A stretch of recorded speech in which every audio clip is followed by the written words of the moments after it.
आदरणीय मुरारी बापू, निरंजना जी आदरणीय, प्रज्ञा जी, डॉक्टर सुरेश सिंघवी और सभी गणमान्य अतिथि। आज से करीब 1 साल पहले, मतलब मैं माफ़ी चाहता हूँ कि मैं गुजराती में नहीं बोल पाता हूँ, मुझे हिंदी में ही बोलना पड़ेगा, पर मुझे अंदाज़ा है कि गुजरात में हिंदी का सम्मान बहुत ज़्यादा है। इस गुजरात से ही महात्मा गांधी ने हिंदी का आंदोलन शुरू किया। इसी गुजरात से दयानंद सरस्वती ने हिंदी भाषा में सत्याग्रह प्रकाश लिखा। तो मैं हिंदी का विद्यार्थी हूँ और मुझे इस बात का ठीक से अनुमान है कि हिंदी का सम्मान हिंदी क्षेत्र के अलावा जहाँ सबसे ज़्यादा है वो गुजरात ही है। तो मुझे ईर्ष्या होती है कि आपको गुजराती और हिंदी दोनों आती हैं, मुझे सिर्फ हिंदी आती है। तो ये हीनता की बात है, दुख की बात है। पर हिंदी समाज में जो बच्चे पैदा होते हैं उनका दुर्भाग्य है कि उनको कोई दूसरी भाषा सीखने का उतना अच्छा मौका नहीं मिलता है। शायद ये वजह होगी, क्योंकि मैं महाराष्ट्र जाता हूँ, वहाँ लोग मराठी हिंदी दोनों बोलते हैं, गुजरात में गुजराती और हिंदी बोलते हैं, पर हिंदी क्षेत्र में पैदा होने वाले हिंदी ही बोल पाते हैं, साथ में थोड़ी अंग्रेजी। तो इस क्षमा याचना के साथ मैं हिंदी में अपनी बात रखूंगा, क्योंकि गुजराती में मुझे सिर्फ केम छो बोलना आता है और वो तो बोलने का कोई खास विषय है नहीं। आज से करीब 1 साल पहले मेरे पास एक फ़ोन आया।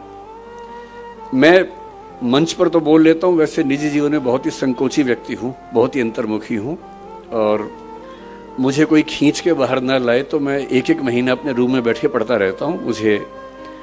मुझे लगता है कि एकांत में जो सुख है वो सुख मुझे मिलता नहीं बाहर।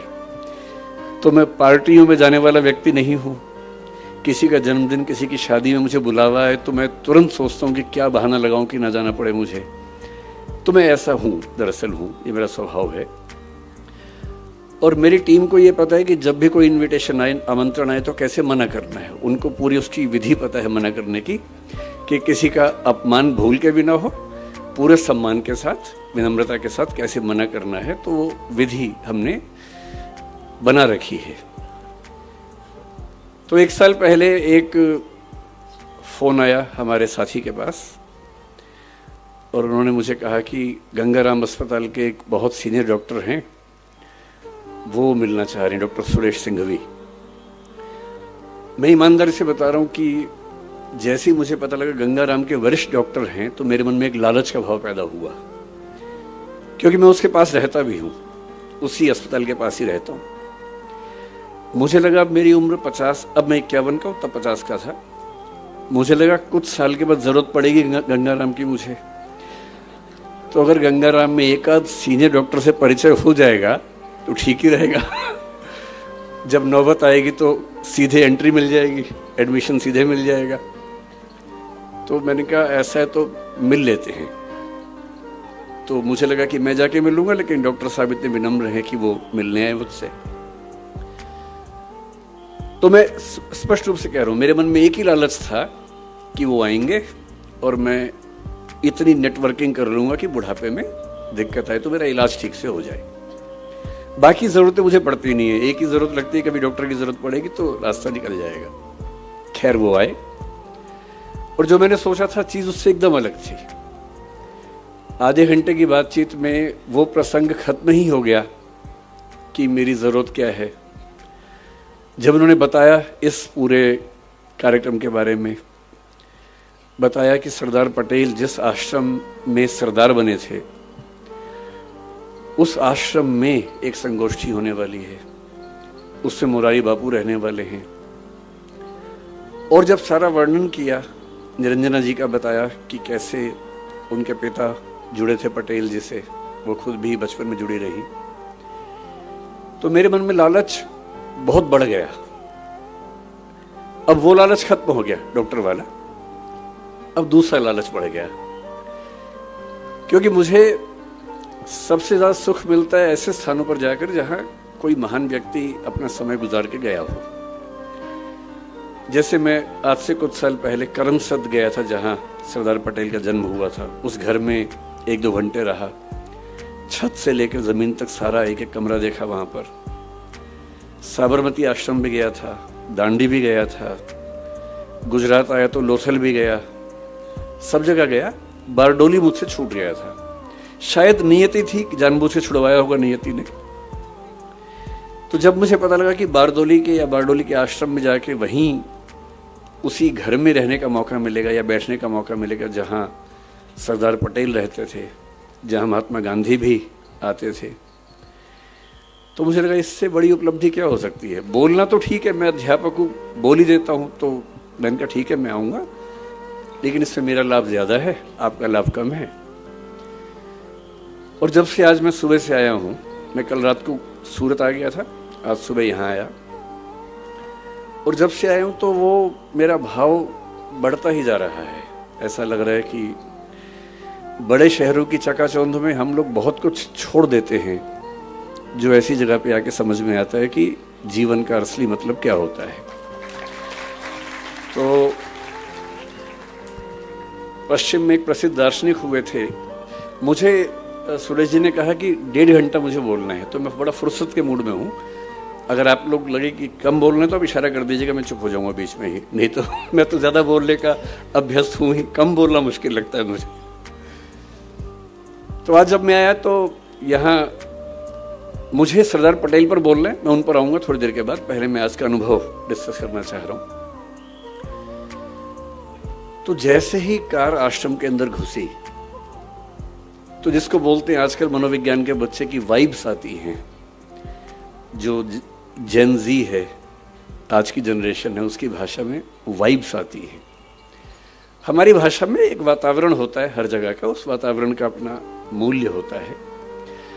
और वातावरण ऐसे नहीं बनता, बहुत सारे अच्छे लोग जब एक साथ रहेंगे तो वहाँ माहौल बनता है, उसको हम वातावरण कहें, वाइब्स कहें, वाइब्रेशंस कहें, जो भी कहें, वो हर किसी को समझ में आता है। तो जैसे ही मैं उस स्कूल के अंदर घुसा, मुझे लगा कि ये कुछ तो अलग है।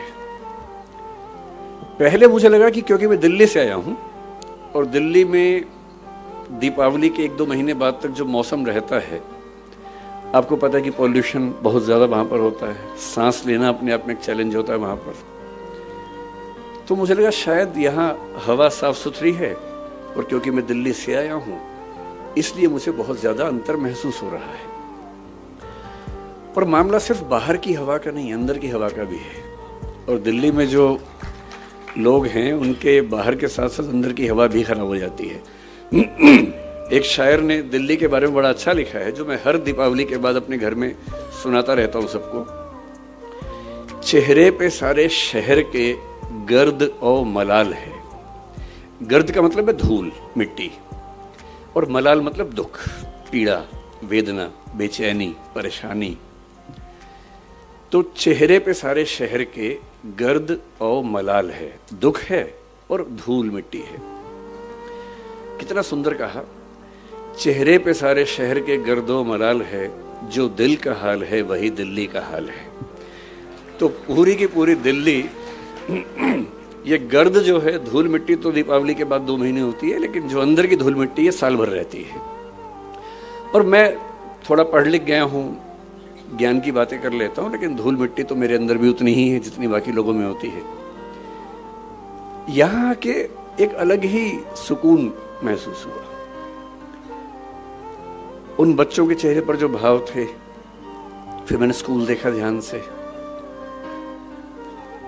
मैं इतने साल से, 26 साल से काम कर रहा हूँ, भारत सरकार में काम किया, अपनी एक कंपनी चलाता हूँ जिसमें करीब 2-2.25 हज़ार लोग काम करते हैं मेरे साथ में। और अचानक मैंने एक ऑफिस देखा स्कूल का, जिस ऑफिस में प्रिंसिपल से लेकर क्लर्क तक सब एक ही कमरे में बैठते हैं, कोई हिरार्की ही नहीं है।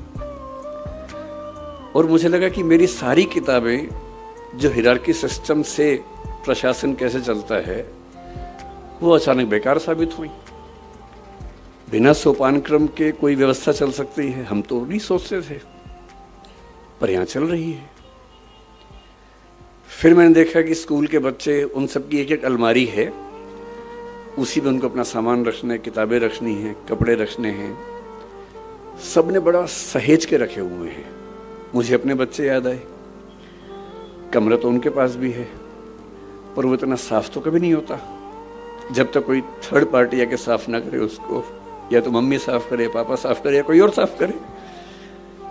इतना करीने से कैसे बच्चे रह सकते हैं? और किसी की अलमारी पर कोई ताला भी नहीं है। तो मैंने पूछा कि ताला नहीं होने की वजह, तो बताया गया कि हम चाहते हैं कि बच्चे खुद ही सीखें कि अगर हम किसी की चोरी करेंगे तो कोई हमारी भी तो करेगा, और चोरी नहीं करनी है, ये स्वभाव का हिस्सा बन जाए। ये इसकी ट्रेनिंग है, इसका प्रशिक्षण है। बच्चे अपना खाना भी खुद बना रहे हैं, बर्तन भी खुद धो रहे हैं। 10वीं के बच्चे दिल्ली में ये कह के आतंक मचाए रखते हैं कि मेरा 10वीं का एग्जाम है, तो ना मैं खाना तो खैर बनाने का सवाल ही पैदा नहीं होता है, बर्तन धोने का तो मसला ही नहीं है उनके सामने। उनसे तो आप ये भी कहें कि एक गिलास पानी ला के, तो 10वीं का एग्जाम बीच में आ जाता है। तो ये बच्चे 10वीं का एग्जाम भी दे रहे हैं, खाना बना रहे हैं, बर्तन धो रहे हैं, अपना सब कुछ कर रहे हैं। स्वावलंबन जो महात्मा गांधी कहा करते थे, उसका जीता जागता उदाहरण। और उसके बाद बच्चों के चेहरे पर ऐसा सुकून है जो सुकून दिल्ली के वीडियो गेम खेलते बच्चों के चेहरे पर कभी नहीं दिखता है। तो मुझे कभी कभी क्या होता है, मैं जिक्र कर रहा था कि पश्चिमी दार्शनिक हुआ हेडेगर नाम के, 20वीं शताब्दी की शुरुआत में ही, जर्मनी की बात है, जब जर्मनी विश्व युद्धों की दुनिया में आ गया था, उस समय की बात है। उन्होंने एक बड़ी गहरी बात कही। उन्होंने कहा कि हम लोग जिंदगी जीते रहते हैं, किसी से लड़ते हैं, किसी से प्यार करते हैं, फिर झगड़ा करते हैं, लड़ते हैं, सफल होते हैं, किसी को हराते हैं, किसी से हारते हैं, हारते हैं तो नफरत पाल लेते हैं, हराते हैं तो ये भाव मन में आता है कि मैंने हरा दिया, मैं विजेता हूं। इसी सब तिकड़म भरे अनुभवों को हम मिला के एक शब्द बोलते हैं जिंदगी, लाइफ। लेकिन कभी कभी ऐसा होता है जिंदगी में कि अचानक कोई इंसिडेंट होता है। वो इंसिडेंट क्या होता है, जैसे मान लीजिए कि मैं और मेरा दोस्त सड़क पे जा रहे हैं, अचानक एक ट्रक की कार ब्रेक फेल हुई, उसे टक्कर मारी, और मेरे साथ जो मेरा दोस्त था उसकी मौत हो गई और मैं बच गया। अब जो मुझे एहसास होगा, उस एहसास का मतलब है नथिंगनेस, शून्यता। उस मोमेंट पे, उस क्षण में ये लगता है कि क्या है जिंदगी में ऐसा, और मैं जो इकट्ठा करने में लगा हूं, मैं जो ताकत के पीछे भाग रहा हूं, मैं जिस 8 साल बाद की प्रमोशन के लिए अभी से रात दिन जुटा हुआ हूं, ये सब तो 1 सेकंड का खत्म होने वाला खेल है। जिस जिंदगी का 1 सेकंड बाद का अता पता नहीं है, भरोसा नहीं है, कल सुबह मैं उठूंगा भी या नहीं ये भी नहीं पता है, और मैं ऐसी जिंदगी जी रहा हूं जो 10 साल बाद मैं ये बन जाऊंगा, 18 साल बाद मेरी प्रमोशन ये होगी, मैं सेक्रेटरी बन जाऊंगा या मैं हाई कोर्ट के जज बन जाऊंगा। इस अनुभव में जो लोग थोड़े ज्यादा सेंसिटिव हैं, संवेदनशील हैं, वो इस अनुभव को झेल नहीं पाते, और उनके लिए इसी बिंदु पर टर्निंग पॉइंट आता है और वो जीवन का रास्ता मोड़ लेते हैं कि जब जीवन में कुछ भरोसा नहीं तो मैं इन निरर्थक चीजों के पीछे क्यों भागता रहूं, क्यों ना मैं किसी ऐसी सार्थक चीज की तलाश करूं जो अंततः मुझे सुकून देती हो। और हम जीवन क्यों जीते हैं? मैं दर्शन विषय का विद्यार्थी हूं, पढ़ाता भी हूं। भारत के, दुनिया के सब दार्शनिकों को पढ़ाने की प्रक्रिया में मैंने पाया कि अंततः सभी के मन में एक ही बात है, अलग अलग शब्दों से कहते हैं, और वो ये है कि जीवन का अंत इसी बात पे है कि मुझे सुकून मिले, मुझे आनंद मिले, मुझे सुख मिले। और सारे भौतिक सुखों के बाद देश की राजधानी की सारी ताकत को देखने समझने के बाद अगर उससे ज्यादा सुकून बारडोली के आश्रम में है, तो इसका मतलब है कि जीवन का सही अर्थ तो यहाँ आके खुलेगा, वहां तो नहीं खुलेगा। तो मैं बहुत कृतज्ञ हूँ सिंघवी साहब का, डॉक्टर साहब का, कहाँ गए डॉक्टर साहब? हाँ, डॉक्टर साहब आपका बहुत कृतज्ञ हूँ कि आपने, अब मैं आपसे कोई काम नहीं बोलूँगा कि मुझे इलाज करवा दीजिए, वो मैं कभी नहीं बोलूँगा। वो तो मेरा शुरुआती लालच था जो मैंने आपको बताया भी नहीं अब तक, और मन में था। और मुझे लगता है कि सच बोल देने से मुक्ति रहती है, झूठ बोलने में बड़ी दिक्कतें हैं, सच बोल देने से आदमी मुक्त रहता है। तो मेरा शुरुआती आपसे जो संवाद था वो लालच की बदौलत था। अब तो हम अच्छे दोस्त हो गए। तो मैं कृतज्ञ हूँ कि आपने मुझे यहाँ बुलाया और इतने सुंदर संसार के बीच में आने का मौका दिया। मैंने जब स्कूल को देखा मुझे लगा कि टैगोर, महात्मा गांधी और पटेल जैसे एक हो गए हूँ।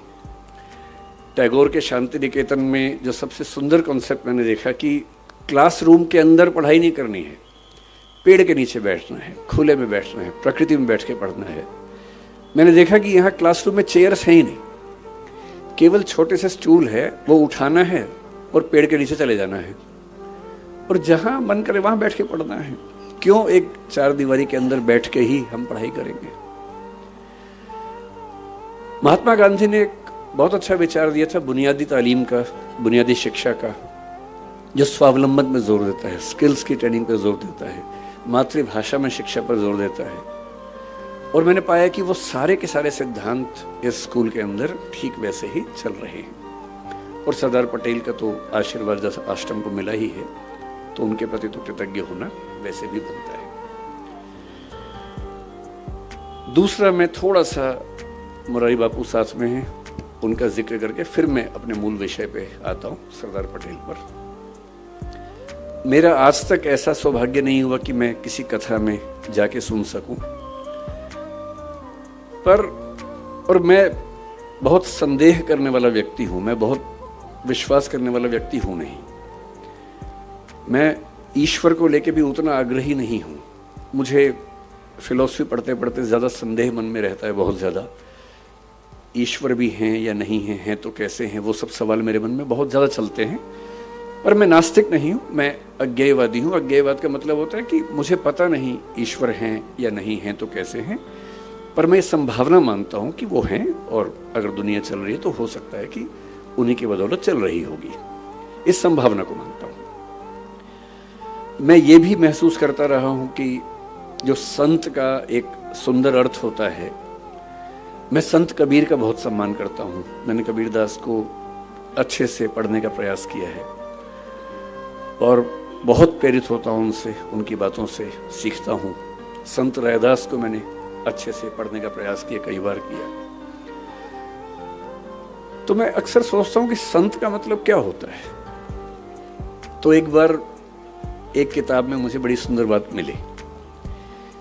एक उम्र तक मेरा थोड़ा सा लेफ्टिस्ट आइडियोलॉजी की तरफ काफी झुका हुआ था, तो मुझे धर्म, संत, इन सब से लगभग अरुचि सी थी।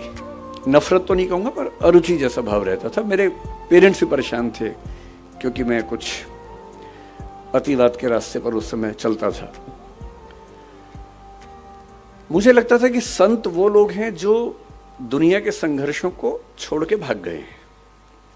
अरे भाई, मैं बुद्ध को पढ़ता था, महावीर, वर्धमान महावीर को पढ़ता था। मुझे लगता था कि क्यों ऐसा करते हो भाई, सब लोग स्ट्रगल कर रहे हैं, रोजी रोटी का संकट सबके सामने है, सबके बच्चे हैं, उनकी शादी होगी नहीं होगी, करियर होगा नहीं होगा, इतना स्ट्रगल है।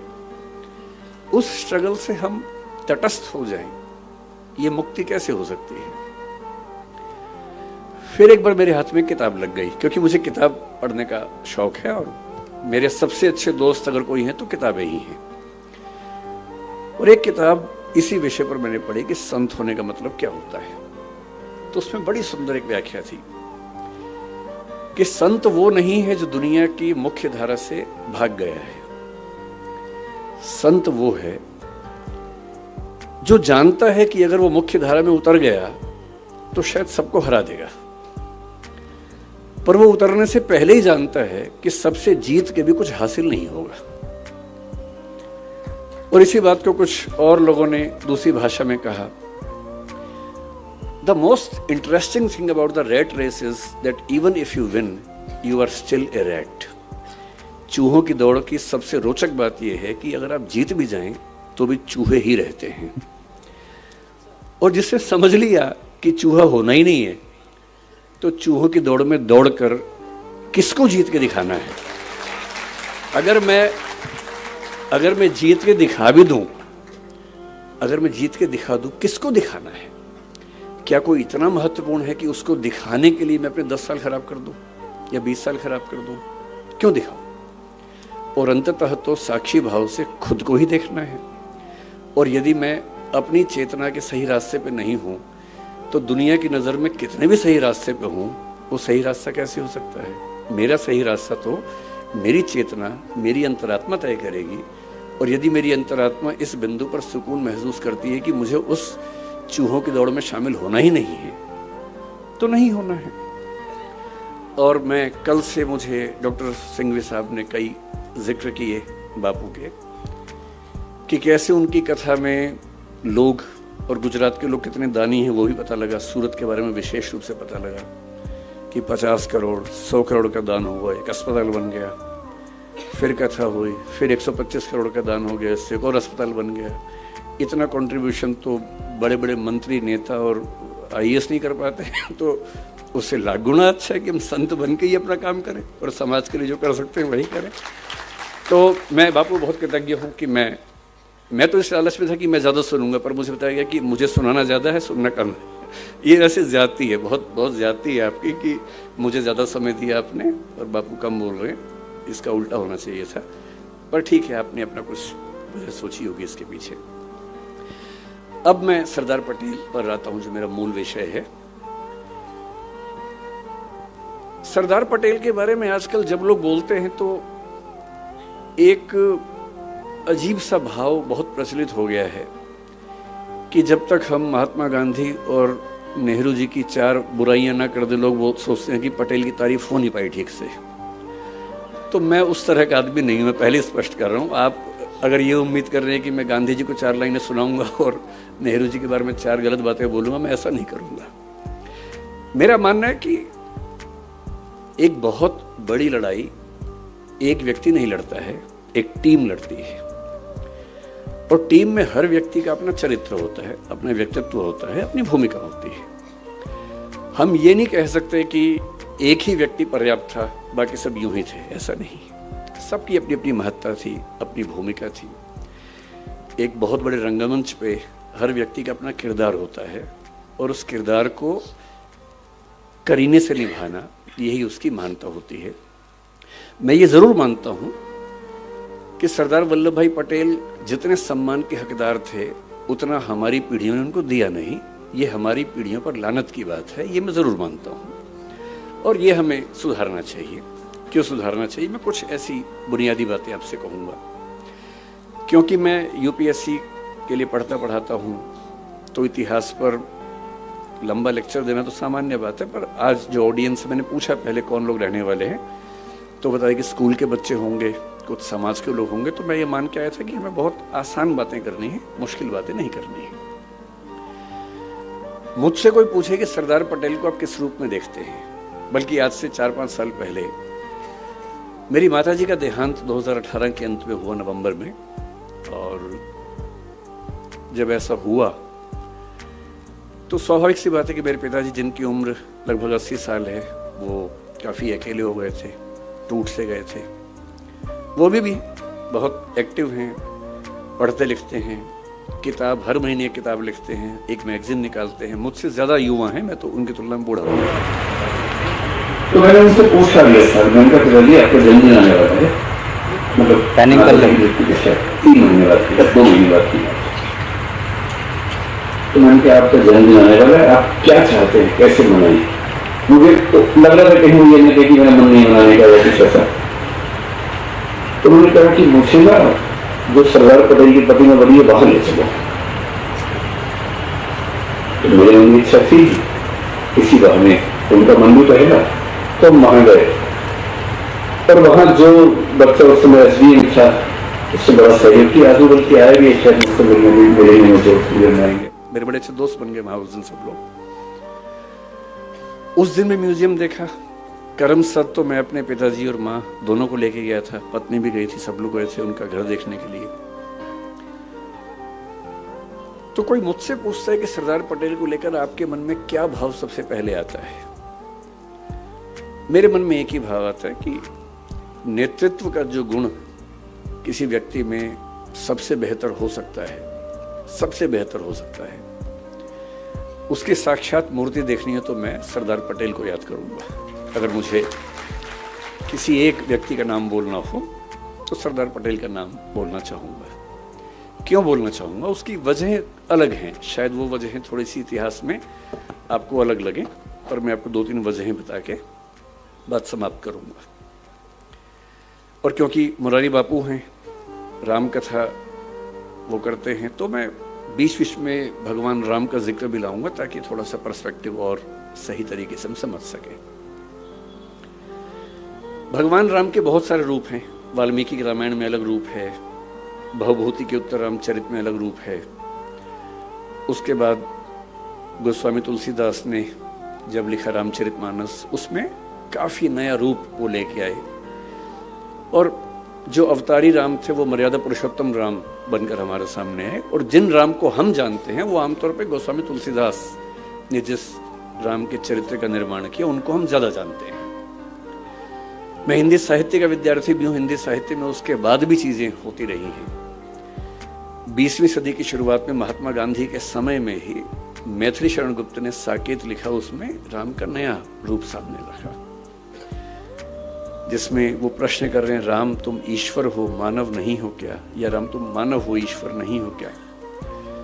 और वो कह रहे हैं कि हे राम, इस देश को मत भूलना, राम तुम्हें यह देश न भूले, धाम धरा धन जाए भले ही, यह अपना उद्देश्य न भूले। और भगवान राम राष्ट्रभक्त नायक के रूप में उभरते हैं साकेत नाम की रचना में 20वीं सदी की शुरुआत में। फिर 1936 में हिंदी के सबसे बड़े कवि निराला राम की शक्ति पूजा एक कविता लिखते हैं। वहां फिर राम का एक नया चेहरा सामने आता है, बहुत ही उदात्त स्वरूप, सबलाइम स्वरूप, गरिमा से भरा व्यक्तित्व। फिर आजादी मिलने के बाद नरेश मेहता ने एक और पुस्तक लिखी, संशय की एक रात। वो राम के एक और रूप को सामने लेके आता है, जिसमें राम को दुविधा है, और एक बड़े व्यक्ति को दुविधा होनी चाहिए। उनको दुविधा ये है कि सीता की मुक्ति तो मेरी निजी लड़ाई है, मेरी पत्नी का अपहरण हुआ तो लड़ना मेरा धर्म बनता है, लेकिन उस लड़ाई में मैं इस पूरे समाज को, पूरी सेना को झोंक दूं, ये उचित है या अनुचित है। और रात भर वो इस दुविधा में रहते हैं, और उसके बाद उनको इस प्रश्न का सही उत्तर मिलता है। उसी बिंदु पर संशय की एक रात पूरी कविता समाप्त होती है। तो मुझे जो पूरी भारतीय परंपरा में एक सबसे महान आदर्श नजर आता है अलग अलग रूपों में, वो भगवान राम का है।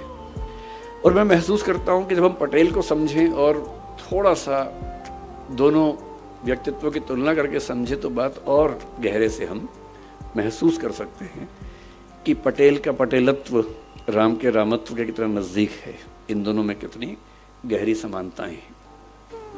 एक प्रसंग से बात शुरू करते हैं, जिस प्रसंग पर लोग नाराज रहते हैं, पर मैं यहाँ नाराजगी जाहिर करने नहीं आया हूँ। मैंने आपसे पहले ही कहा कि मैं ना नेहरू जी के बारे में एक गलत वाक्य बोलूंगा, ना गांधी जी के बारे में बोलूंगा। और पटेल जी को महान होने के लिए इसकी जरूरत नहीं कि हम किसी को नीचा करके दिखाएं, वो वैसे ही बहुत बड़े हैं, किसी को मैं छोटा क्यों करूं उसके लिए, है ना। भगवान राम का प्रसंग ये है कि वो भी युवा होने के कगार पर हैं, और उनके पिता राजा दशरथ कह रहे हैं कि बेटा, मेरी इच्छा है कि अब तुम राजा बनो। राम खुद नहीं कह रहे हैं, दशरथ कह रहे हैं। राम तो यहां तक कह रहे हैं कि पिताजी ये उचित बात नहीं है, हम 4 भाई हैं, कहने कहने का उम्र का अंतर है, एक ही दिन तो पैदा हुए थे, आधे 1 घंटे के अंतर को बड़ा भाई छोटा भाई क्या होता है, सब साथ साथ पैदा हुए थे। अब जन्म में एक संग सब भाई, भोजन शयन केली करी काई, वो पूरा चौपाई कहते तुलसीदास जी। बिमल बंस यह अनुचित एकू, बंधु बिहाई बड़े ही अभिषेकू। इतने महान वंश में ये उचित बात नहीं है कि अभिषेक सिर्फ मेरा हो रहा है। क्यों भाई, बड़प्पन यही तो है कि जब सत्ता चरणों में रखी हो तब कोई कहे कि मुझे क्यों, मैं क्यों राजा बनूं। और पिता समझा रहे हैं कि बेटा, तुम संयोग से सबसे बड़े तो हो ही भाई, आधे घंटे का भी अंतर है तो बड़े तो हो ही ना भाई। और तुम्हारा व्यक्तित्व भी ऐसा है कि मेरे पास हर जायज वजह है कि मैं तुमको राजा बनाऊं, तुम बस मना मत करना। तब राम कह रहे हैं ठीक है, आप कह रहे हैं तो मैं आपकी बात कैसे टाल सकता हूं। राम के राज्याभिषेक की तैयारियां चल रही हैं, और यदि हम राम को मनुष्य थोड़ा सा बना के देखें, केवल भगवान ना समझें, तो हम सोच सकते हैं कि उनको भी कुछ कुछ तो उत्सुकता हो ही रही होगी, अच्छा लग ही रहा होगा कि अब मैं राजकाज संभालूंगा। शायद सीता और राम के बीच में बातें भी होती होंगी, सीता कहती होंगी आप राजा बनेंगे, मुझे भूल तो नहीं जाएंगे। राम कहते होंगे कैसी बात करती हो, ऐसी बातें होती होंगी, चुहलबाजी तो पति पत्नी में होती होगी, उनमें भी खुशी का माहौल होगा। और अचानक एक प्रसंग घटता है। मंथरा कैकेयी को समझाती है कि क्या तुम जानती हो क्या होने वाला है। कैकेयी बहुत खुश है। कैकेयी कह रही कि हाँ, मेरा बेटा राजा बन रहा है, राम राजा बन रहा है। क्योंकि उस समय तक कैकेयी को इस बात का इल्म तक नहीं है कि मेरा बेटा भरत और राम में क्या अंतर है, एक ही बात तो है।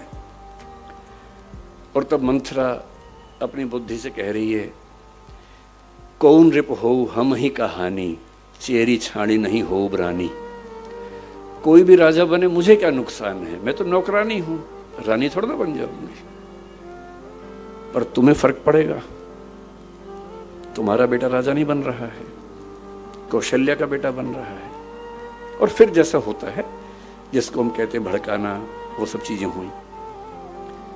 कैकेयी की बुद्धि फिर गई, ऐसा कह सकते हैं। उनको 2 वरदान याद आए अपने। उन्होंने अपने पति से वरदान मांग लिए। दशरथ धर्म संकट में है। एक तरफ बेटे का मोह, जिस बेटे के लिए वो जान दे सकते हैं, इतना प्रेम करते हैं उस बेटे से, उसको राजा बनाने वाले हैं। और दूसरी तरफ है रघुकुल के ही। रघुकुल रीत सदा चली आई, प्राण जाए पर वचन ना जाई। वचन भी नहीं जाना चाहिए। खुद ही वचन दिया था कि तुमने मेरी रक्षा की है तो मैं तुम्हें 2 वचन देता हूं। अब रघुकुल का राजा अपना वचन तोड़ दे तो ये उसके कैरेक्टर के खिलाफ है, चरित्र के खिलाफ है। बेटे को कहा है कि तुम राजा बनोगे, उससे कैसे पीछे हटे। और दशरथ इतने दुख में है, अंत में अपने बेटे से कहते हैं कि ऐसा हुआ। मैं सोचता हूं, कल्पना करता हूं, अगर राम कह देते, क्योंकि राम अकेले बेटे तो है नहीं इस दुनिया में। इसी दुनिया में शाहजहां का बेटा औरंगजेब भी था। इसी दुनिया में बिंबिसार का बेटा अजातशत्रु भी था। और इन दोनों बेटों ने अपने बाप को मरवा दिया था। बेटे तो ऐसे भी होते हैं। दिल्ली में 10 दिन पहले की घटना हम सब ने देखी है कि जब कोई बच्चा अपने माँ बाप बहन की हत्या कर देता है। ऐसे बच्चे आज ही थोड़ा ना हो रहे हैं, हर दौर में हुए हैं।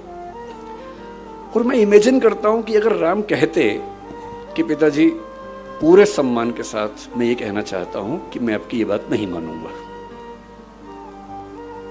प्रजा तय करेगी, तो अयोध्या की प्रजा क्या तय करती उस समय? क्या अयोध्या की प्रजा राम को जाने देती? नहीं जाने देती। कुछ ऐसा होता जो सारी की सारी पौराणिक परंपरा को बदल चुका होता। पर राम को पता था कि मेरा असली उद्देश्य क्या है, सत्ता या अपने पिता का सम्मान, अपनी वंश परंपरा का सम्मान। और अपने पिता, अपनी वंश परंपरा के सम्मान के सामने सत्ता क्या चीज है? 2 कौड़ी की चीज है। और पिता शर्मिंदा हैं और वो कह रहे हैं कि पिताजी आप चिंता मत कीजिए, मैं वन में जाऊंगा 14 साल के लिए, आप इतना भी तनाव मत लीजिए। फिर उनकी पत्नी ने कहा कि मैं भी जाऊंगी, लक्ष्मण ने कहा मैं भी जाऊंगा। कितना बड़प्पन है। अब यहां से दृश्य को काट दीजिए और आ जाइए 1946 में। 1940 के बाद कांग्रेस पार्टी में अध्यक्ष का चुनाव नहीं हुआ है, क्योंकि 1942 का भारत छोड़ो आंदोलन हुआ। फिर विश्व युद्ध चल रहा था 1919 से 39 से 45 तक। विश्व युद्ध के दौरान कांग्रेस का इलेक्शन कैसे हो? 1946 का समय आ गया है, अप्रैल का महीना है। विश्व युद्ध के बाद परिस्थितियां स्पष्ट हैं कि अंग्रेज भारत छोड़ने की तैयारी कर रहे हैं, छोड़ेंगे ही छोड़ेंगे। 1946 का चुनाव हो चुका है। चुनाव में कांग्रेस भारी बहुमत से जीत चुकी है। सबको पता है कि कांग्रेस का जो अध्यक्ष होगा, प्रधानमंत्री बनने का न्योता उसी को मिलेगा अंतरिम सरकार में। अभी भारत आजाद नहीं हुआ है, आजादी 1947 में मिलनी है। मैं 46 की बात कर रहा हूं, 1 साल पहले की बात कर रहा हूं। सबको पता है कि जो कांग्रेस का अध्यक्ष है उसी को भारत का अंतरिम प्रधानमंत्री नियुक्त किया जाएगा, ये सब जानते हैं। मौलाना अबुल कलाम आजाद 6 साल से कांग्रेस के अध्यक्ष हैं। स्वाभाविक सी बात है, उनके मन में होगा कि इलेक्शन ना ही हो, मैं ही चलता चलूं। उन्होंने ईमानदारी से अपनी आत्मकथा में लिखा भी है। उनकी मृत्यु के बाद 1959 में शायद आत्मकथा छपी उनकी, उसमें उन्होंने लिखा कि हाँ मेरे मन में ऐसा भाव था। ईमानदारी से सच बोलना ठीक है डॉक्टर साहब, कि लालच था तो ठीक रहता है, उसमें मतलब बोझ खत्म हो जाता है। तो अबुल कलाम आज़ाद ने ईमानदारी से लिखा इस बात को। तो इलेक्शन कांग्रेस का होगा, ये घोषणा हो गई। अप्रैल महीने के अंत तक फॉर्म भरने हैं, ये भी स्पष्ट हो गया। फॉर्म भरने का तरीका ये नहीं था कि आप उठे जाके फॉर्म भर दिया कि मैं बनूंगा अध्यक्ष। उस समय का नियम था कि कांग्रेस की 15 जो प्रांत स्तरीय समितियां हैं, जिसको पीसीसी बोलते थे, प्रदेश कांग्रेस समिति, प्रदेश कार्य समिति, कांग्रेस समिति, वो नॉमिनेशन भेजेंगे कि हमारी ओर से इसको अध्यक्ष पद का उम्मीदवार माना जाना चाहिए। ये नियम था। तो चल रहा था। 15 प्रदेश समितियों में से 12 ने सरदार वल्लभ भाई पटेल का नाम भेजा कि इनको अध्यक्ष बनाया जाए। बाकी 3 ने किसी का नाम नहीं भेजा, एब्सटेन किया कि हम किसी का नाम नहीं भेजेंगे। यानी कुल मिला के एक ही नाम आया, कोई दूसरा नाम ही नहीं आया। अब मामला फंस गया। 29 अप्रैल की डेट सामने आ रही थी, दूसरा कोई नाम ही नहीं आ रहा था। फिर कहते हैं कि कुछ लोगों ने कोशिश की कि नेहरू जी का नाम भी उसमें आना चाहिए। कृपलानी जी इसमें मुख्य भूमिका में थे। उन्होंने दिल्ली की जो कांग्रेस कार्य समिति है, कांग्रेस वर्किंग कमेटी है, CWC, उसके कुछ मेंबर्स के माध्यम से उनका नॉमिनेशन करवाया, जो कि जहाँ तक मेरी जानकारी है, मैं इतिहास का बहुत गंभीर शोधार्थी नहीं हूँ, पर जितना मैंने पढ़ा है उस समय के नियमों के तहत शायद वो संभव नहीं था, तो नियम थोड़े लचीले किए गए उसके लिए। उनका नॉमिनेशन हुआ। अब इलेक्शन होने वाला है। पूरी कांग्रेस की सारी समितियां पटेल के नाम पर एकमत हैं और यह तय है कि जो अध्यक्ष बना वो कुछ महीने बाद भारत का प्रधानमंत्री होने वाला है। और तब पटेल महात्मा गांधी के पास पहुंचे। उन्होंने कहा कि बापू ऐसे ऐसे स्थिति है, आप क्या कहते हैं। क्या क्या सोचा होगा मुझे नहीं पता, पर मुझे महात्मा गांधी की नीयत पर शक नहीं होता है। महात्मा गांधी ने कहा कि तुम इलेक्शन मत लड़ो। मैं फिर सोचता हूं कि अगर बापू राम ना होते, मतलब पटेल राम ना होते और कहते कि बापू इलेक्शन तो मैं लड़ूंगा, और देख लेते हैं क्या होता है, ऐसा भी क्या है। मेरा मानना है कि उस समय कांग्रेस में कोई माई का लाल उनको हरा नहीं सकता था। कोई माई का लाल उनको हरा दे इलेक्शन में, यह संभव नहीं था। और ये 1946 की बात नहीं है, 1950 में उनकी मृत्यु हुई आज ही के दिन। उसके 2 महीने पहले कांग्रेस के अध्यक्ष का चुनाव हुआ, उसमें भी वही अध्यक्ष बना जिसको पटेल चाहते थे, पुरुषोत्तम दास टंडन, न कि कृपलानी साहब। वो इलेक्शन बहुत रोचक था। नेहरू जी प्रधानमंत्री थे, पटेल उप प्रधानमंत्री और होम मिनिस्टर थे। और 1950 में कांग्रेस का चुनाव दुनिया भर के मीडिया में चल रहा था कि ये प्रधानमंत्री और उप प्रधानमंत्री के बीच का झगड़ा है। ये इस वर्चस्व का झगड़ा है कि कांग्रेस पार्टी में किसकी चलती है, किसको लोग ज्यादा सम्मान देते हैं, किसको लोग ज्यादा मानते हैं। और जीते कौन? पुरुषोत्तम दास टंडन, जिनको पटेल जी का समर्थन हासिल था। मैं ये कहना चाह रहा हूं, मेरा उद्देश्य नेहरू जी को नीचा दिखाने का बिल्कुल नहीं है। मेरा उद्देश्य ये बताना है कि कांग्रेस संगठन पर उनकी पकड़ कैसी थी, और वो अपनी मृत्यु के 1 दिन पहले तक की बात कर रहा हूं। यदि वो उस समय कह देते कि मैं तो चुनाव लड़ूंगा, मेरे शब्दों पर गौर मत कीजिएगा, शब्द कड़वे लग सकते हैं, लेकिन उस समय इस देश के किसी नेता में इतनी हिम्मत नहीं थी कि उनको रोक पाता। पर बापू ने कहा कि मत लड़ो। उन्होंने 1 सेकंड भी नहीं लगाया और पीछे हट गए। पूछा भी नहीं कि क्यों कह रहे हैं, जैसे राम ने दशरथ से पूछा भी नहीं था कि आप क्यों ऐसा सोच रहे हैं। आपने वचन दिया था मेरी मां को, ठीक है, उन्होंने वचन मांग लिया, ठीक है, आपने कहा वनवास पे चले जाओ, ठीक है, पूछना क्या है इसमें, आपने कह दिया, हो गया। बापू आपने कहा है कि मैं पीछे हट जाऊं, कोई वजह रही होगी, हो सकता है ये वजह रही हो कि मैं 72 साल का हूं, आप 76 साल 77 साल के हैं, और नेहरू जी अभी 56 साल के हैं। हो सकता है आपके मन में ये हो कि कम से कम जो प्रधानमंत्री बने 10-15 साल कंटिन्यू कर सके। हो सकता है आपके मन में ये हो कि दुनिया भर के देशों में उनकी पहचान ज़्यादा है। हो सकता है आपके मन में ये हो कि उनकी छवि लिबरल है, तो अल्पसंख्यक इनको देश में लेके चलना, भरोसा पैदा करना ठीक होगा। जो भी वजह रही हो, मुझे स्वीकार ना करने की जो भी वजह रही हो, पर मैं तो टीम प्लेयर हूँ, और टीम के कैप्टन ने अगर कह दिया है कि बैटिंग पे नहीं जाना है तो नहीं जाना है, सिंपल सी बात है। और इसलिए मुझे लगता है कि सबसे बड़ा खिलाड़ी वो है जो कप्तान की बात को, टीम के लक्ष्य को ध्यान रख के बड़ी से बड़ी बात को चुपचाप मान ले। 99 रन पे खेलते हुए कैप्टन अगर कह दे डिक्लेयर कर दो, तो पूछे नहीं कि 1 रन बनाने में क्या दिक्कत थी, डिक्लेयर कर दे। क्योंकि हमेशा ध्यान रखना है कि मेरे लक्ष्य से बड़ा देश का लक्ष्य है, पार्टी का लक्ष्य है। और मैं ये बात पुरजोर तरीके से कहना चाहता हूँ कि इस देश में जितना बड़ा त्याग पटेल ने किया, उतना बड़ा त्याग शायद किसी ने नहीं किया।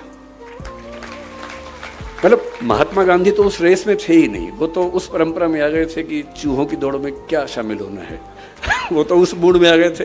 लेकिन जो लोग मंत्री बनने की प्रक्रिया में शामिल थे, अगर मैं उनकी बात करूं, भाई जिसके सामने थाली सजा के प्रधानमंत्री का पद रखा हो, और उनको ये अच्छे से पता था कि 1946 चल रहा है, संविधान बनते बनते 3-4-5 साल लगी जाएंगे, 1951-52 में पहली बार इलेक्शंस होंगे, पहला पीएम बनेगा, और तब मेरी उम्र अगर मैं रहा तो 77 के आसपास होगी, और 77 की उम्र में प्रधानमंत्री बनूंगा, इस इरादे से कोई चलता नहीं है। कम से कम यही नियति को शायद मंजूर भी था कि वो 75 के आसपास की उम्र में 1950 में दिसंबर महीने में उनकी मृत्यु हुई, और उनकी मृत्यु के 1 साल और कुछ महीनों के बाद इस देश के पहले चुनाव हुए। और इससे भी बड़ी बात क्या है, महात्मा गांधी थे, महात्मा गांधी ने कहा कि भाई देखो मैं कह रहा हूं पीछे हट जाओ, हट गए पीछे। दशरथ ने कहा कि बेटा ऐसा संकट है, राम पीछे हट गए। राम वन में है और पता लगा कि दशरथ की मृत्यु हो गई है। अगर दशरथ की मृत्यु के बाद राम बोलते कि भाड़ में जाए दुनिया, मैं वापस आ रहा हूं, देखता हूं कौन मना करता है, कौन मना कर लेता। पर नहीं, मेरे पिताजी का वायदा था, वायदे के लिए मैं कुछ भी कर सकता हूं। मतलब एक बहुत प्रसिद्ध गजल का शेर है, जैसी एक लाइन है, मैं कुछ भी हूं और एहसान फरामोश नहीं। मैं कुछ भी हो सकता हूं, एहसान फरामोशी नहीं कर सकता। अगर पिताजी को वचन दे दिया और पिताजी की मृत्यु हो गई तो भी वचन पूरा होगा। गांधी जी 1948 की जनवरी में इस दुनिया से चले गए थे। जिन गांधी जी के वचन का सम्मान था वो तो नहीं है, और पटेल 1950 के दिसंबर में गए, 22 महीने थे। और यदि वो उस समय ठान लेते कि अब तो गांधी जी हैं ही नहीं, अब कौन रोकेगा। पर वही बात है कि वचन दिया है तो दिया है, निभाना है तो निभाना है। और इसलिए किसी बड़े व्यक्ति की पहचान इससे नहीं होती कि उसने खेड़ा सत्याग्रह किया, बारडोली सत्याग्रह किया, वो तो किया, बड़ी बात है। पर सीखने की असली बात होती है चरित्र, किरदार, कि उस व्यक्ति के अंदर ऐसा क्या था। और पूरे स्वाधीनता संग्राम में शायद इतना बड़ा दिल, इतना बड़ा जिगर मुझे नहीं लगता किसी और के पास रहा होगा। ये उनकी पहली पहचान है। दूसरी बात, नेता बनना हमें लगता बहुत आसान काम है। मेरा मानना है कि इस दुनिया का सबसे मुश्किल प्रोफेशन नेतागिरी करना है, सबसे मुश्किल काम है। अच्छा, हम जब तक पॉलिटिक्स में नहीं जाते हमको लगता है कि मजाक चल रहा है, सब क्या है, ऐसे ही है, तो लूट जाते हैं, लूटते हैं, लुटेरे हैं, डाकू हैं, ये हैं, वो हैं। कहना बड़ा आसान होता है। एक बार इलेक्शन लड़के देखिए, तब समझ में आता है कि इलेक्शन क्या है, पॉलिटिक्स क्या है। मुझे आज से 7-8 साल पहले कई दोस्तों ने कहा कि तुम पॉलिटिक्स में चले जाओ, तो मेरा पहले मन था पॉलिटिक्स में जाने का। जब मैं कॉलेज में आया ही था तब तो एक ही मन था कि पॉलिटिक्स में ही जाना है। धीरे धीरे मुझे लगा नहीं, उतना अच्छा नहीं है, उससे अच्छा पढ़ना पढ़ाना ज़्यादा अच्छा है। पर मैंने एक प्रयोग करके देखा, जिस मोहल्ले में रहता था उस मोहल्ले का इलेक्शन लड़के मैं वहाँ का अध्यक्ष बन गया। एक ही दिन में इलेक्शन प्रचार की, लोग मुझे सम्मान करते थे, सब जितवा दिया। उनको भी लगा कि फ्री में कार्यकर्ता मिल रहा है तो ठीक है, करवा लेते हैं काम। तो फिर मैंने 1.5 साल काम भी किया और मैंने 1.5 साल में समझ लिया कि बहुत ही टेढ़ी खीर है। लोगों की वैध अवैध उम्मीदें जो कभी खत्म होती ही नहीं, उन सबको पूरा करने की नैतिक जिम्मेदारी। वेतन आपको मिलना है नहीं वहां से, मतलब जिस पद पर मैं था कम से कम वहां तो वेतन भी नहीं मिलता है। ऊपर से आप कितने भी ईमानदार हों, कीचड़ उछलना ही उछलना है। आप अपनी जेब से पैसा खर्च करके कुछ बनवा देंगे तो भी क्या कहा जाएगा, जरूर कहीं से कमीशन मिल रहा होगा। इतनी गालियां, इतनी आलोचनाएं। इसीलिए कहते हैं कि स्टील की नर्व्स हों तो ही पॉलिटिक्स में आना चाहिए। चमड़ी बहुत मोटी हो, खाल बहुत मोटी हो तो ही पॉलिटिक्स में आना चाहिए, वरना नहीं आना चाहिए। बहुत मुश्किल होता है। मैं तो कल्पना करता हूं कि अगर कभी राहुल गांधी या अरविंद केजरीवाल अखबार पढ़ लें या सोशल मीडिया पर चले जाएं और देख लें कि इंस्टाग्राम पे, यूट्यूब पे उनके बारे में क्या क्या चल रहा है, या व्हाट्सएप देख लें एक दिन, मतलब किसी बीजेपी वाले का व्हाट्सएप किसी दिन राहुल गांधी के हाथ में पड़ जाए एक दिन के लिए, और उसमें देखें कि उनको कहां कहां से क्लिप काट काट के कैसे जोकर साबित किया हुआ है, कितना सदमा होता होगा। हमें तो 4 लोग बुरा बोलते हैं, नींद नहीं आती रात को। आपको पता लगे कि 150 करोड़ की आबादी में से आधी आपके बारे में ऐसा बोल रही है, तो उसके बाद कहाँ सो पाएंगे, क्या नींद आएगी आपको? बहुत मुश्किल है। इसलिए मेरे मन में तो नेताओं को लेकर अगाध श्रद्धा है, अगाध सम्मान है कि जितना ये झेलते हैं उतना दुनिया में कोई नहीं झेलता है। पूरी दुनिया जो आती है मजाक बना के चली जाती है, जिसका मन करता है वीडियो बना देता है इनके बारे में। मतलब पब्लिक प्रॉपर्टी है कि जो आएगा थूक देगा, जो आएगा एक लगा के चला जाएगा। इतना झेलना कोई मजाक थोड़ा ना होता है। इसके लिए चाहिए कि ऐसा व्यक्तित्व कि आप अपनी भावनाओं पर इतना कंट्रोल करना जानते हो कि आपको क्लियर रहे कि मुझे इन भावनाओं में बहना नहीं है, बल्कि अपना उद्देश्य ध्यान रखना है। ये सब तो लगा रहेगा। और जब आप लोक जीवन में है तो निंदाएं तो होती हैं, आलोचनाएं होती हैं, झेलनी पड़ेंगी, आदत डालनी पड़ेगी। और या फिर हम तुलसीदास जी की तरह इस बात पर सीधे आ जाएं, हानि लाभ जीवन मरण जस अपजस विधि हाथ, कि हानि होगी या लाभ होगा, जिएंगे या मरेंगे, यश होगा या अपयश होगा, ये नियति के हाथ में है, मेरे हाथ में नहीं है। तो अपयश हो रहा है तो हो रहा है, कभी यश भी हो जाएगा, ऐसा क्या है। और ये कहना बड़ा आसान है, इसको जीना बहुत मुश्किल है। कहना तो बहुत आसान है, मैंने कहा, आपने सुना, तालियां बज गई, मजा आ गया। पर जब अपयश होता है ना, तब ये याद नहीं आता है। उस समय तो दिल की धड़कनें बढ़ जाती हैं, बीपी बढ़ने लगता है, बेचैनी होती है, एंग्जाइटी होती है, नींद नहीं आती है, और पता नहीं क्या क्या होता है। राम की स्थिति सोच के देखिए। बाबू, मैं बार बार राम का जिक्र कर रहा हूं पटेल जी को समझाने के लिए। राम वन के अंदर हैं और सीता जी ने कहा कि मुझे हिरण चाहिए, मैंने स्वर्णिक हिरण देखा है। वो उस समय शायद नहीं समझ पाई कि ये एक जाल है। वो लक्ष्मण जा रहे हैं, लक्ष्मण ने रेखा खींची है, पर जैसा कि नियति है उसमें उनका अपहरण हो जाता है, रावण आके अपहरण करता है और राम वापस आए हैं। तुलसीदास जी के यहाँ राम अपनी पत्नी से इतना प्रेम करते हैं। देखिए, ये जो भगवान राम है, भगवान कृष्ण है, ये एक जैसे नहीं है। वाल्मीकि के यहाँ इनका व्यक्तित्व अलग है, भवभूति के यहाँ अलग है, तुलसीदास जी के यहाँ अलग है, निराला के यहाँ अलग है, क्योंकि कवि अपने समय के हिसाब से अपने आराध्य के व्यक्तित्व को भी बदलता है और अच्छा बनाता है। तुलसीदास जी के राम अपनी पत्नी से इतनी मोहब्बत करते हैं, इतना प्रेम करते हैं, मतलब इतना मजबूत व्यक्ति जो पिता के कहने पर बिना एक सेकंड लगाए सत्ता छोड़ दे और उसकी आंख में आंसू तक ना आए, कोई आंसू नहीं है, कुछ नहीं है, 2 कौड़ी की चीजें छोड़ दी, उसमें ऐसा क्या है। पर वन में अकेले हैं, केवल एक भाई के साथ, ना सेना है, ना हाथी है, ना घोड़े हैं, ना कुछ है, और पत्नी का अपहरण हो गया है। अभी राम को ये पता भी नहीं कि क्या हुआ है, वो तो देख रहे हैं कि सीता मिल नहीं रही है। इतना भावुक आपने राम को शायद ना देखा। बांग्ला भाषा में एक रामायण है, कृतिवास रामायण, उसमें राम बहुत भावुक है, आंसू के साथ रोते हैं उसमें, वो कई बार रोए हैं।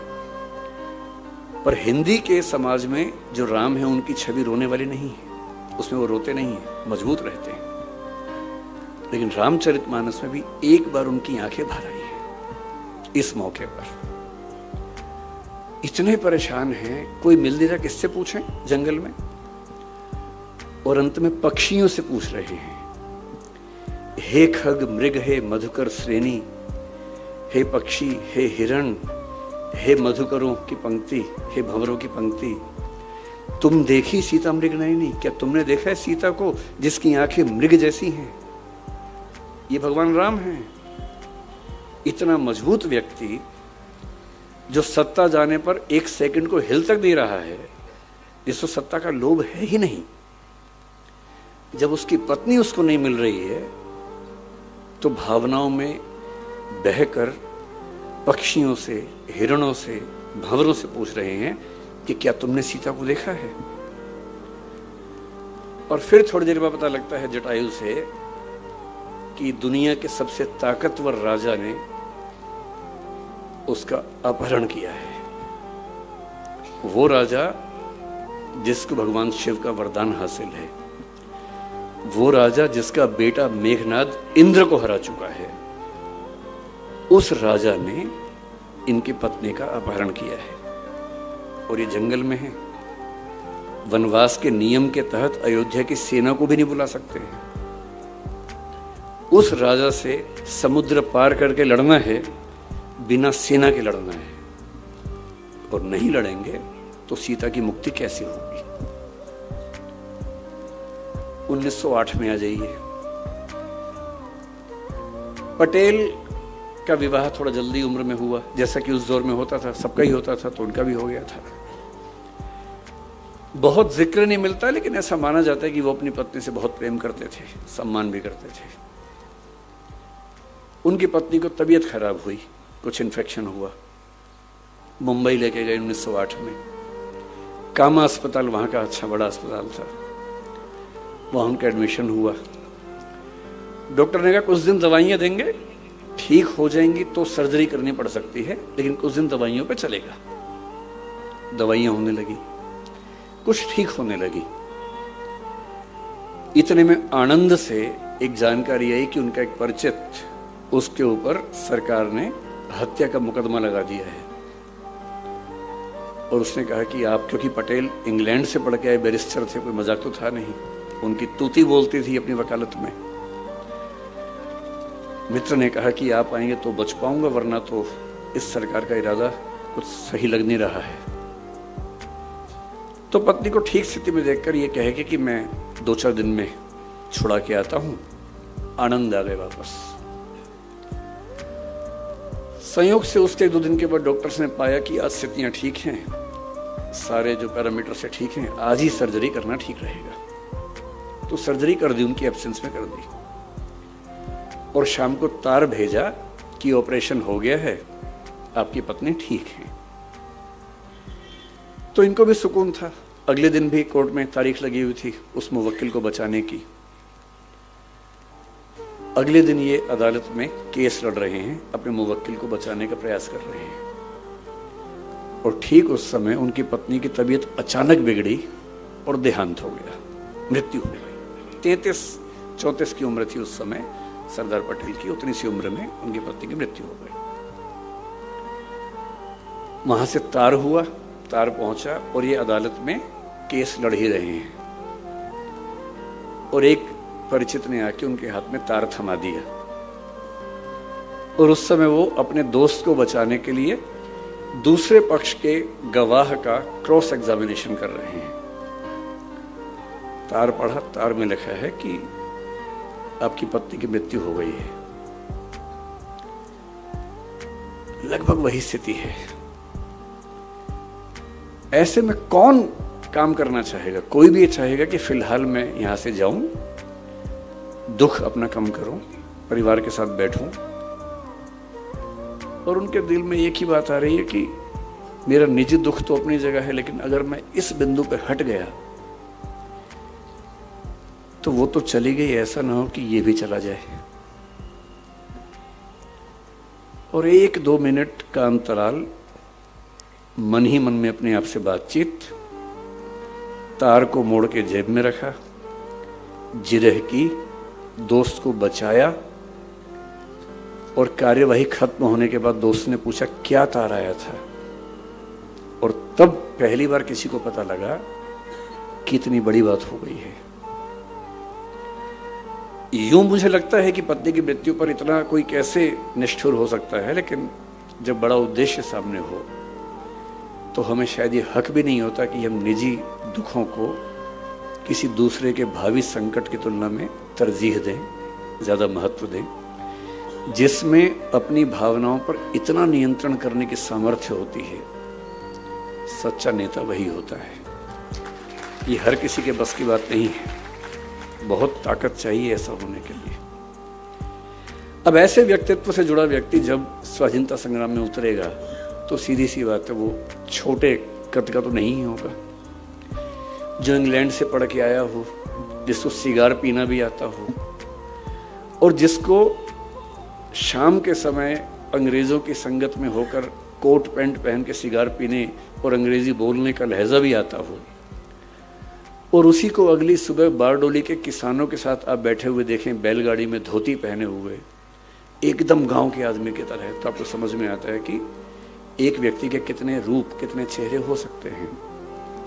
जो सिगरेट पीने का आदी हो किंतु जेल में जाए और जेल का जेलर, अंग्रेज जेलर कहे कि मैं आपके लिए सिगरेट की व्यवस्था कर दूंगा, और वो कहे आपसे सिगरेट लेने से बेहतर है आज के बाद ना ही पीऊं और जिंदगी भर ना पिए उसके बाद।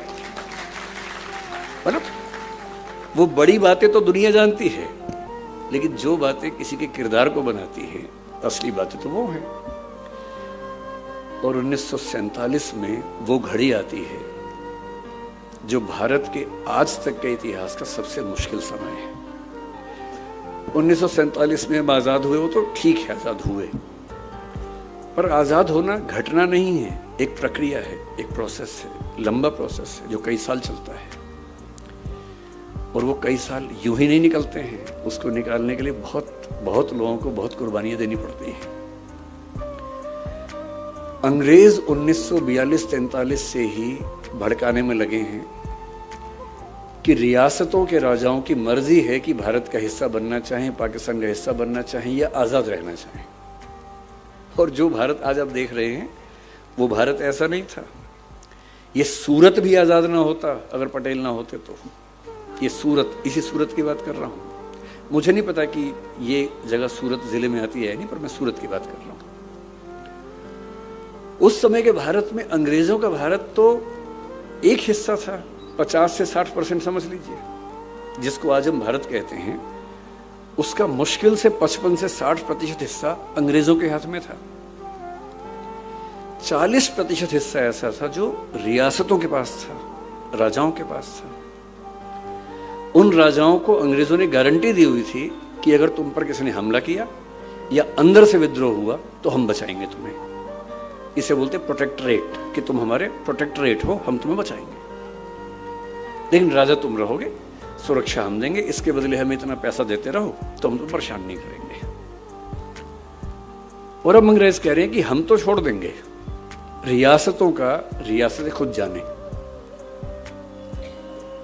फिर कुछ इलाके फ्रांस के हाथ में थे, पौंडीचेरी जिसको हम कहते हैं आजकल, माहे है, कराईकल है, यनम है, चंद्रनगर जो पश्चिम बंगाल का हिस्सा है, ये सब फ्रांस के हाथ में था।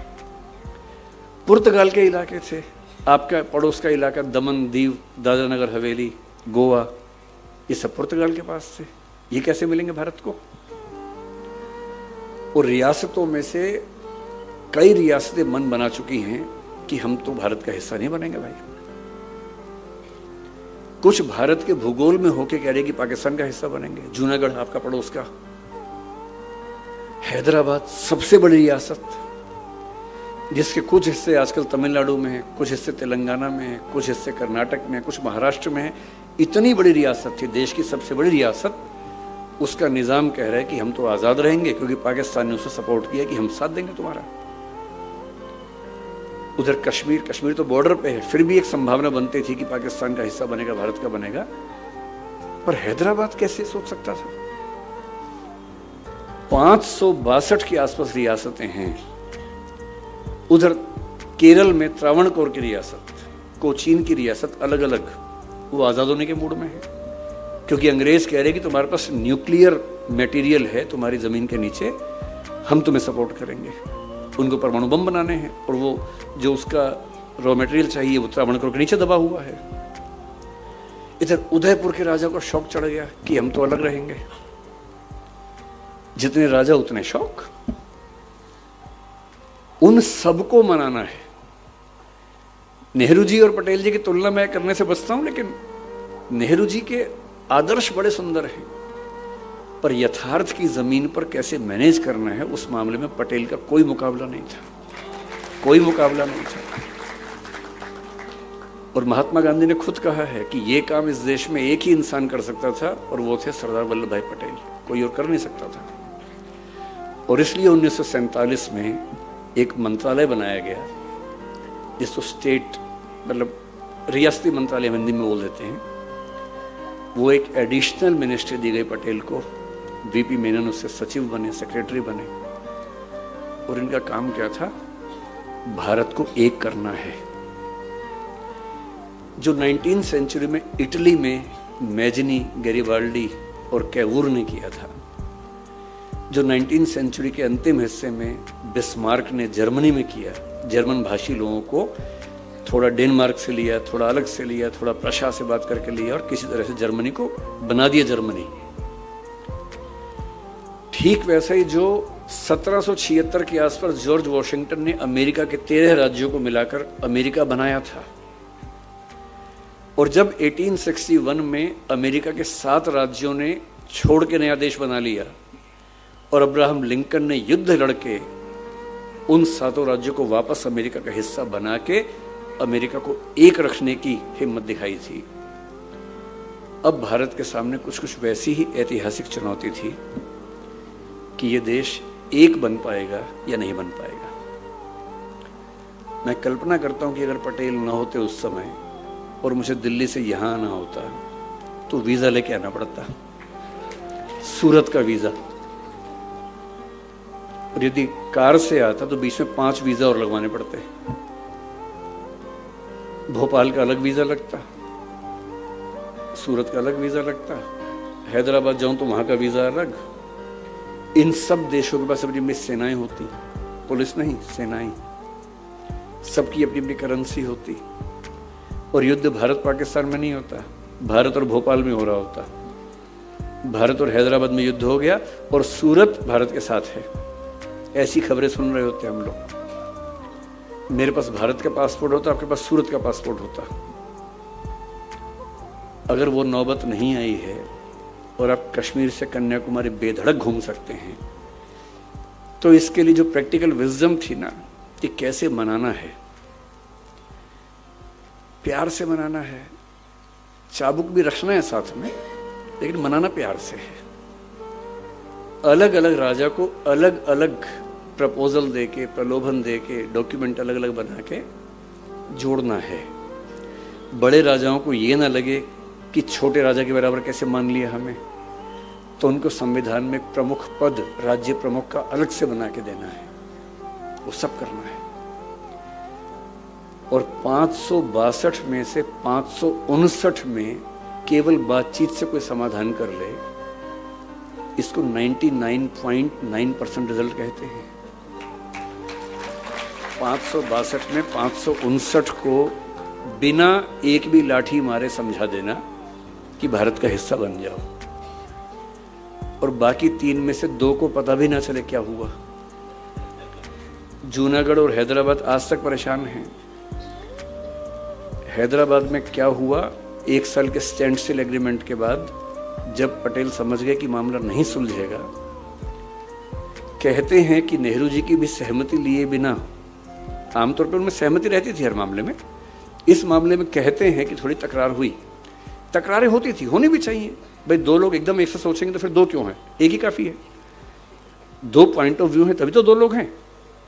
2 लोग कमरे के अंदर झगड़ा करें, फिर एक बिंदु पर आए, बाहर निकल के वही काम करें। यही होता है इलेक्शन, और यही होती है मंत्रिमंडल की नीति। और सेना को घुसा दिया हैदराबाद के अंदर। 3 दिन का काम था, काम खत्म हुआ। और जब तक सिक्योरिटी काउंसिल में पहुंचे नवाब साहब, निजाम साहब, तो पटेल ने कहा नहीं नहीं, सेना नहीं गई थी, पुलिस गई थी, पुलिस एक्शन था भाई। और तब तक हैदराबाद भारत का हिस्सा हो चुका था कि जहां बातचीत से काम नहीं बनेगा वहां लाठी का इस्तेमाल भी करेंगे। लेकिन देश को एक करने का उद्देश्य छोटी मोटी नीतियों से कि हिंसा अहिंसा, ये सेकेंडरी बात है। पहली बात है कि देश एक है तो हम हैं, वरना तो सब बेमानी बातें हैं। जिस लक्षद्वीप में प्रधानमंत्री कुछ दिन पहले गए और जिसको लेके मालदीव्स बहुत परेशान हो गया, आपको आश्चर्य होगा कि वो आज भारत में क्यों है। इसकी अकेली वजह है कि सरदार पटेल को ध्यान आ गया कि पाकिस्तान की नीयत खराब हो सकती है। उस समय तो लक्षद्वीप, क्योंकि वहां ट्राइबल लोग रहते हैं, उनको न भारत पता था न पाकिस्तान पता था। बस ये था कि वो जिस लोकेशन पे है, उस लोकेशन पे अगर पाकिस्तान होता तो भारत के लिए खतरा हमेशा बन जाता। और उसके पास तर्क था कि भाई लक्षद्वीप के 90% से ऊपर लोग, बल्कि 99 के आसपास मुसलमान लोग हैं, तो हमारा होना चाहिए। सरदार पटेल ने भांप लिया कि इनके दिमाग में क्या चल रहा होगा। तुरंत नौसेना को आदेश दिया कि जाके कब्जा करो। सेना गई, तिरंगा झंडा गाड़ा और दूर देखा पाकिस्तान के जहाज आ रहे थे, पर तिरंगा देख के लौट गए। लक्षद्वीप भारत में सिर्फ इसलिए है कि सरदार पटेल को समय रहते ध्यान आ गया था और आदेश देके सेना को भेज दिया था। और जब देश आजाद हुआ, उनका अंतिम कंट्रीब्यूशन, क्योंकि जब मुझे आमंत्रित किया गया तो मन संचालक करण नाम आपका है ना, करण जी ने कहा कि सिविल सेवाओं में सरदार पटेल की बहुत बड़ी भूमिका है और आज एक सिविल सेवक खुद आए हैं तो उस पर बात होनी चाहिए। तो एक अंतिम जिक्र करके, मेरे ख्याल समय हो भी गया होगा ठीक ठाक, तो उसके बाद समाप्त करते हैं। उस समय एक सर्विस चलती थी ICS, आपके जो बड़े बूढ़े लोग हैं, माता पिता हैं, वो जानते होंगे, इंडियन सिविल सर्विस। अंग्रेज लोग चलाते थे, इंग्लैंड में एग्जाम होता था, ट्रेनिंग इंग्लैंड में, थोड़ी भारत में होती थी, कलकत्ता में फोर्ट विलियम कॉलेज में भी होती थी ट्रेनिंग, और वो लोग इस पूरे देश को चलाया करते थे। ऐसे ही एक ब्रिटिश सिविल सेवक से पटेल का पहला झगड़ा अहमदाबाद म्यूनिसिपैलिटी में संभवतः हुआ था, और उनको समझ में आ गया था कि सिविल सेवाओं को हैंडल किए बिना ये देश चल नहीं पाएगा। नेहरू जी के मन में भी स्पष्ट था कि सिविल सेवक अंग्रेजों का वेतन लेते हैं और ये भारत के नहीं है। जो अंग्रेज हैं वो तो हैं ही, जो भारत के लोग सिविल सेवक हैं वो भी भारतीय नहीं है, दिमाग से अंग्रेज लोग हैं। उनको देश से मतलब नहीं है, वो अंग्रेजों की तरफ से भारतीय स्वाधीनता संग्राम के खिलाफ खड़े हुए थे। यही बात पुलिस के लिए थी, जिसको आज IPS बोलते हैं, उस समय उसको IP बोलते थे, इंडियन पुलिस। आजादी जैसे जैसे पास आ रही थी, सारे कांग्रेस के नेता, नेहरू जी खास तौर पर, इस ICS और कुछ हद तक IP को लेकर बहुत नेगेटिव मानसिकता से भरे हुए थे कि ये लोग देश को चला नहीं पाएंगे, इनको हटाना बहुत जरूरी है। शुरू में पटेल भी ऐसा सोचते थे, विशेष रूप से गोरे सिविल सेवकों को लेकर जो विदेश से आए थे। पर मैंने कहा ना कि पटेल के अंदर एक खास बुद्धि थी जो यथार्थ समस्याओं का यथार्थ समाधान ढूंढ पाती थी। हवाई बात करना बहुत आसान होता है, लेकिन प्रैक्टिकल सिचुएशन में जाके चीज को हैंडल करना, समाधान करना, उसके लिए अलग स्किल्स चाहिए होती। पटेल होम मिनिस्टर थे, देश संभालना उनको था, पाकिस्तान बनने का फैसला हो गया था, बहुत सारे मुसलमान यहां से पाकिस्तान जा रहे हैं, बहुत सारे हिंदू पाकिस्तान से भारत आ रहे हैं। ये वेस्ट पाकिस्तान में भी हो रहा है, ईस्ट पाकिस्तान में भी हो रहा है। ईस्ट पाकिस्तान जिसको बांग्लादेश कहते हैं उसमें भी हो रहा है।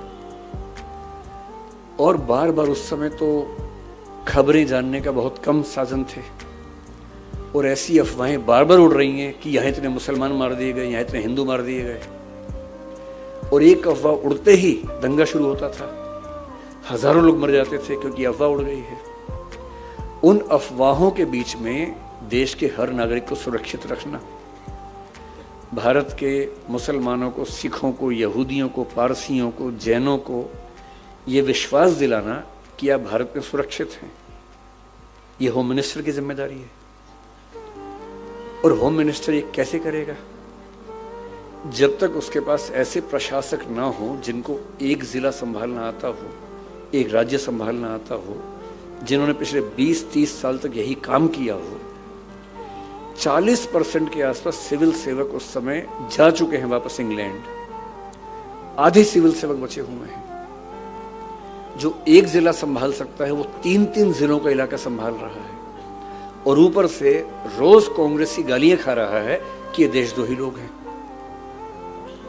और पटेल साफ साफ देख रहे हैं कि अगर ये लोग हट गए, उन्होंने कहा कांग्रेस के लोगों से कि अगर आपको लगता है कि कांग्रेस से स्वयं सेवक जिले चला लेंगे तो चलवा के देख लीजिए, एक तो चलवा के देखिए पहले। ये मजाक नहीं है प्रशासन चलाना। जिनको 20-30 साल का अनुभव है वो नहीं संभाल पा रहे हैं और आप चलवाएंगे इन स्वयं सेवकों से। संविधान सभा की बैठक चल रही है, all India services IAS IPS पर बात चल रही है। 9 सर्विसेज में से 7 को हटाने की सहमति बन चुकी है। ऑल इंडिया सर्विस का मतलब ये होता है वो सर्विस जो केंद्र सिलेक्शन करता है और राज्यों में लोग काम करते हैं। जो बात पटेल ने कही थी मैं भी आपसे कह रहा हूं, पाकिस्तान एक देश नहीं बचा है, वो पाकिस्तान है और बांग्लादेश है। कुछ भरोसा नहीं कि बलूचिस्तान भी हो जाए। युगोस्लाविया के 6 देश बन चुके हैं, चेकोस्लोवाकिया के 2 टुकड़े हो चुके हैं, USSR के 15 हिस्से हो चुके हैं और ये सब कुछ पिछले 50 से 100 साल में हुआ है। भारत एक ही है अब तक। जो सिक्किम भारत में नहीं था वो सिक्किम भारत में आ गया है। उसमें इंदिरा गांधी की बड़ी भूमिका थी, उनका सम्मान करना चाहिए हमें। नागालैंड आजादी के समय से ही भारत से अलग होने का प्रयास कर रहा था, नाराज था, आज तक भारत में बना हुआ है। मेघालय में, मिजोरम में बहुत विवाद हुए पर भारत में है। केरल, तमिलनाडु में भी कभी कभी छोटे मोटे विवाद हुए पर भारत में ही है। और इन सब के भारत में होने के पीछे ना कोई नारा काम करता है, ना बड़ी बड़ी बातें काम आती हैं। जो चीज सबसे ज्यादा काम आती है वो है all India services, IAS IPS।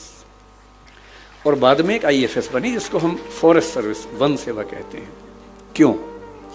क्योंकि आपको central service, state service, all India service का अंतर शायद ना पता हो।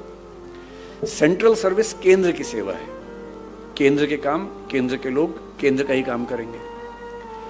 राज्य की सेवा, स्टेट सर्विस, स्टेट की सर्विस है। राज्य सिलेक्शन करेगा, राज्य ट्रेनिंग देगा, राज्य नौकरी पर रखेगा, ट्रांसफर करेगा, पोस्टिंग करेगा, रिटायरमेंट होगी, पेंशन देगा, सब कुछ राज्य करेगा। राज्य चाहते थे कि केंद्र के लोग हम पे दखल ना दें। पटेल देख पा रहे थे कि अगर केंद्र का कंट्रोल नहीं हुआ तो ये राज्य भारत में रहेंगे ही नहीं। और उन्होंने दुनिया का सबसे अनूठा कॉन्सेप्ट दिया, ऑल इंडिया सर्विस, जो दुनिया के किसी और देश में नहीं है, केवल भारत में है। और वो कॉन्सेप्ट क्या है? IAS और IPS। पहले 9 सर्विसेज से 7 तो चलेगी, 2 बची। IAS और IPS का सिलेक्शन केंद्र करेगा, ट्रेनिंग केंद्र करवाएगा, मसूरी और हैदराबाद में। उनकी पोस्टिंग राज्य में होगी। हर राज्य में 2/3 आईएएस और आईपीएस अन्य राज्यों के होंगे, उस राज्य के नहीं होंगे। किसी भी राज्य में 1/3 से ज्यादा होम कार्डर के लोग नहीं हो सकते, 2/3 बाहर के ही होंगे। और किसी भी राज्य के प्रशासन के सारे ऊंचे पद, डिस्ट्रिक्ट कलेक्टर या जिसको आप डीसी कहते होंगे या जो भी नाम या कलेक्टर चलता होगा, जो भी चलता होगा, कहीं डीएम बोलते हैं, कहीं कलेक्टर बोलते हैं, कहीं डीसी बोलते हैं, बात है कि जिले का हेड जो होता है, जिले का हेड, जिले का पुलिस का हेड एसपी, और उनसे ऊपर के प्रशासन और पुलिस के सारे पद केवल आईएएस और आईपीएस के पास होते हैं, लगभग 90% से ऊपर।